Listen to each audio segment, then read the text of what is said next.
it's time for Why Music Wednesday, which is the time of the week when I pop on for 10 minutes or so to talk about some aspect of child development and how we can use music to support that aspect of child development. And today we're talking about self regulation. So, what is self regulation? Why is self regulation important? And how we can use music to help our children develop the skills of self regulation. So, it's 9 o'clock, so I'm going to jump straight into it. So, firstly, what is self regulation? Well, the easiest way to think about self regulation is simply about managing our emotions. So, keeping an emotional balance.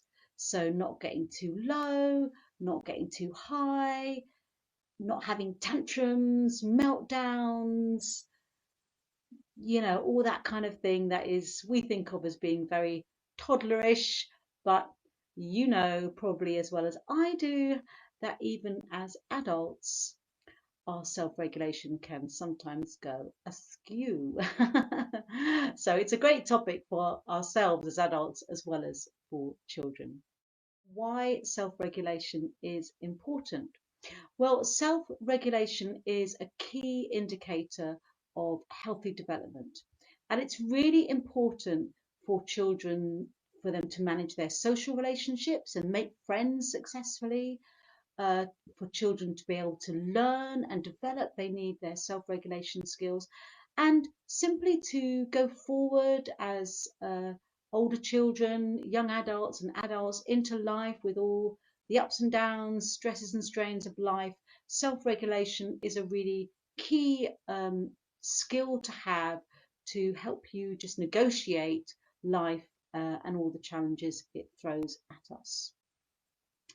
So, one thing that it's really important to remember about self regulation is that it is a learned behavior. Now, why that's important is for two reasons, really. First of all, whenever we're talking about learning and development, we have to remember that in the early years, we have this amazing opportunity when children's brains really are growing so quickly.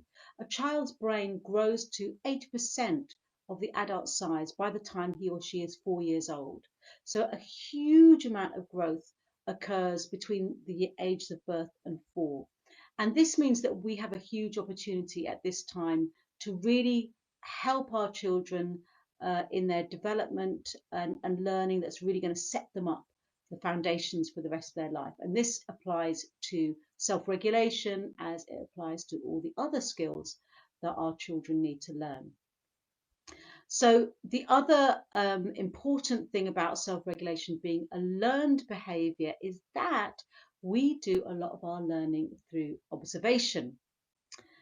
And yes, that means that our children are watching us all the time, just as much as we're watching them, and they're learning from us.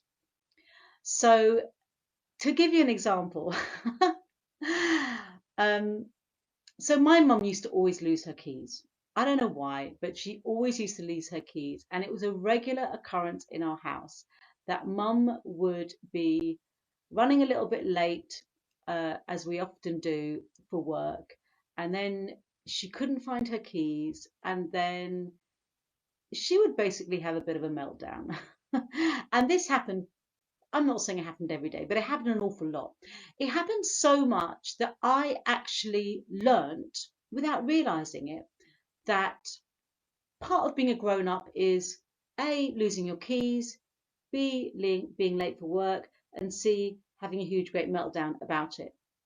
And it wasn't until I was in my 40s, and that's the absolute truth, until I realized some key things, which were A, if I put my keys on the key hook every night, I'll know where they are in the morning.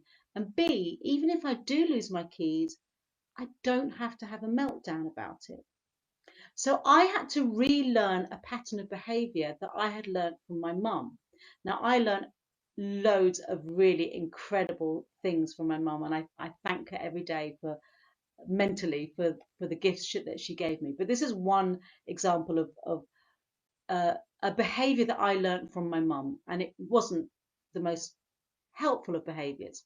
So it's always a good thing to just try and observe ourselves and see if we regularly have some patterns of behavior that perhaps are exhibiting a slight loss of self-regulation. I'm hoping it's not just me, but maybe, maybe it is.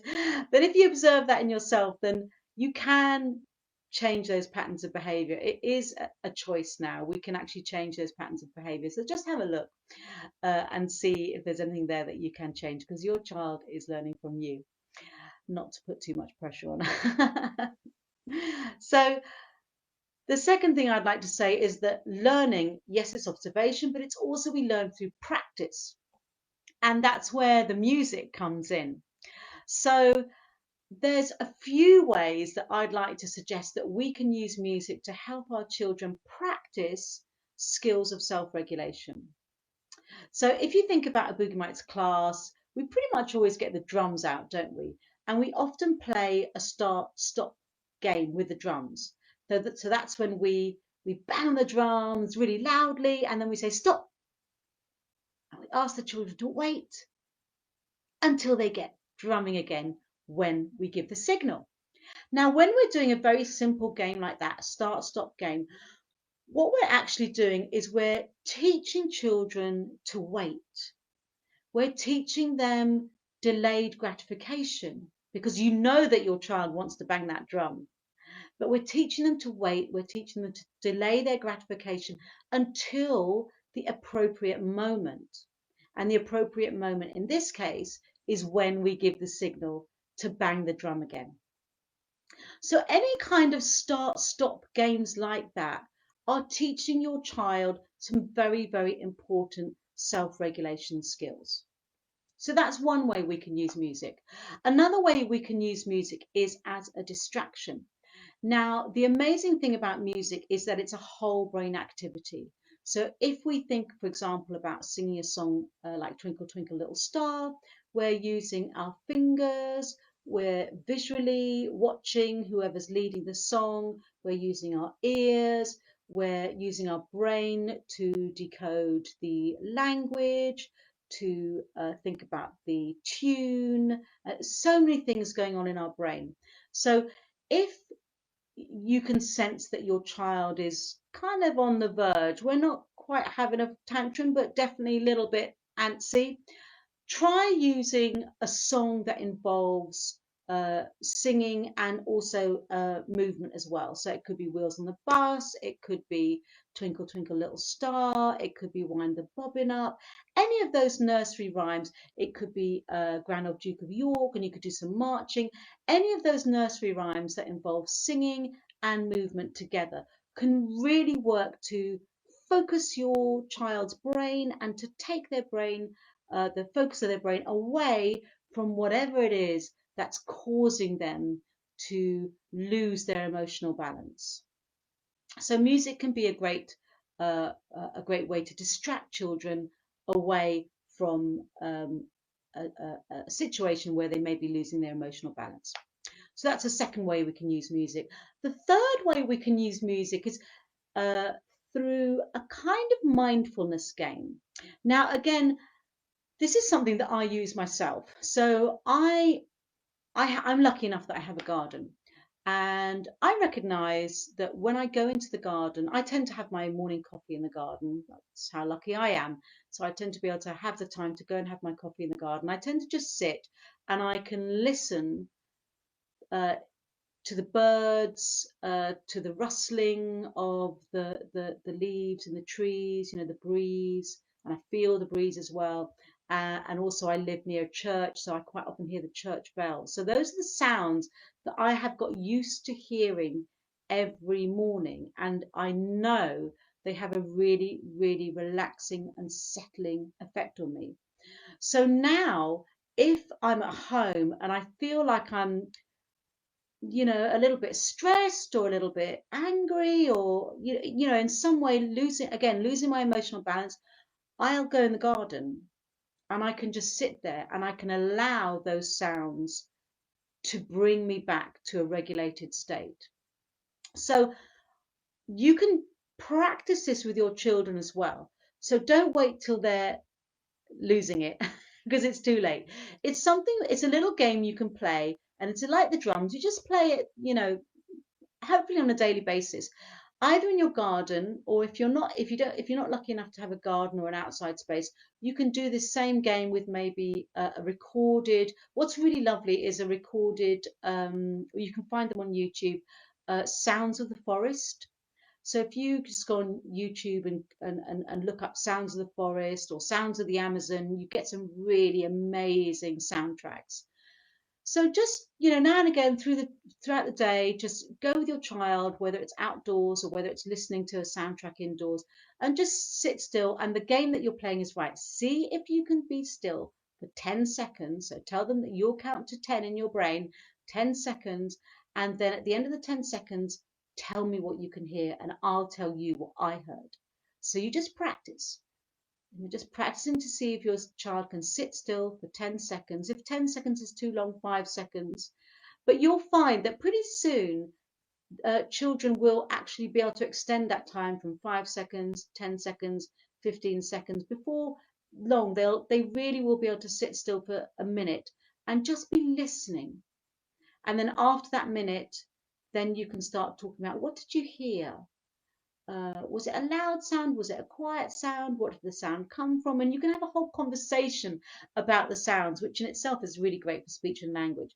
But the point in terms of self-regulation is that if you can help your child get used to this mindfulness game, because that's what it is, a mindfulness game, then when they are perhaps feeling sad, angry, upset, nervous, then is the time that you can say, oh, let's try and play that mindfulness game. Let's listen to that music. Let's go outside. Let's go to the park. Let's just sit wherever we are, sit still and just see what we can hear.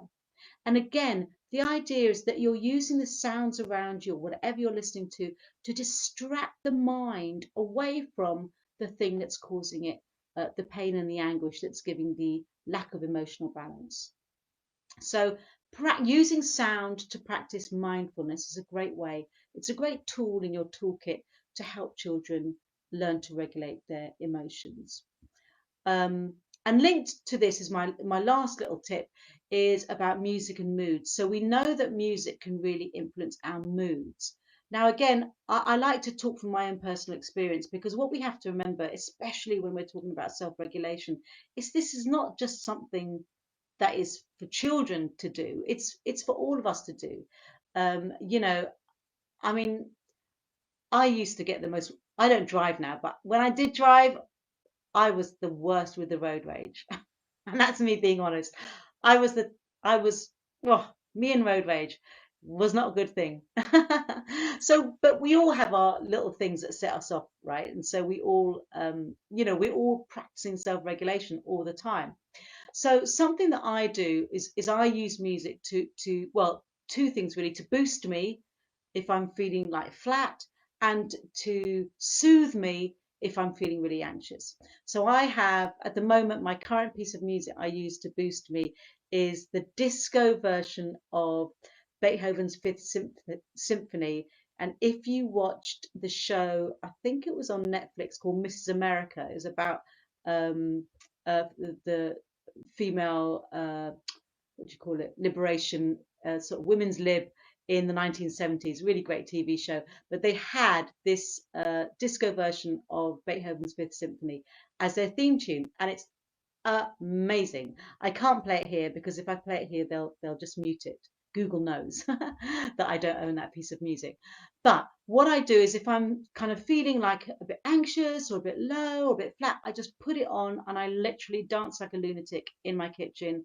And by the end of the 5 minutes, I have had the most amazing workout and I feel amazing, happy, just vibrant, alive. So if you have got a favorite piece of music that your child loves, that you and your child love, this is something you can try. If your child is feeling sad or upset about something, just try again. I guess it's again another form of distraction is to put this music on, find a favorite music that you have, and dance together. It can really just make you feel happy. In the same way, you can use music to soothe you. So, again, if you're feeling a bit distracted, a bit nervous, a bit anxious, a bit stressed out, a soothing piece of music. So, see if you can identify a piece of music that really soothes your child. And if your child is getting anxious or nervous, just put the music on. And especially if you've been practicing that earlier exercise for mindfulness, then you can encourage your child to just be quiet, be relaxed, and just let the music do its thing. And music really can wash over you like a beautiful sea, or like it just has a very, very soothing effect if you have the right piece of music that's soothing for you. So that's my last tip. So all of these things, like anything, they take a little bit of time to, for example, develop the mindfulness skills, to develop your library of songs that you feel will help your child's emotional state. But my last tip is just to think about what works for you, because as I say, we are all self-regulating all through the day. You know that much more than me because you're dealing with small children, and I'm not anymore.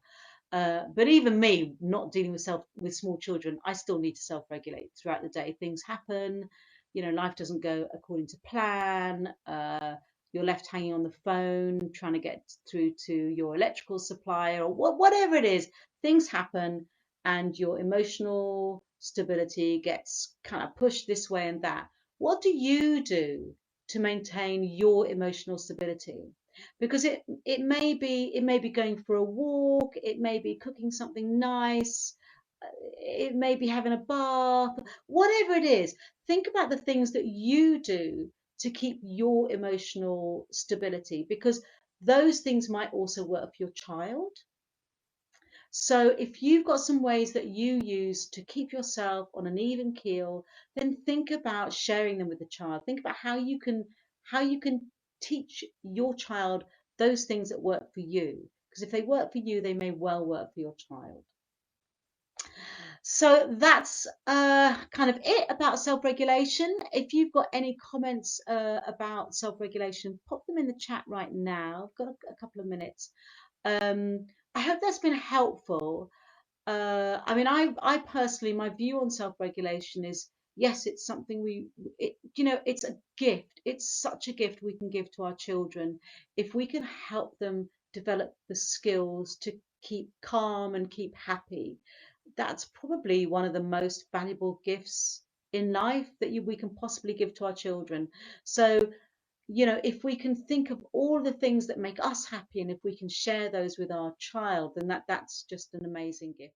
So keep on giving your child those gifts of happiness and of the ability to keep calm, the ability to self-regulate, the ability to take joy in the simplest of everyday things. And I hope you found that useful, and I will see you very, very soon.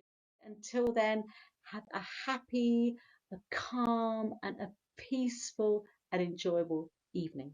Thanks, everybody. Bye.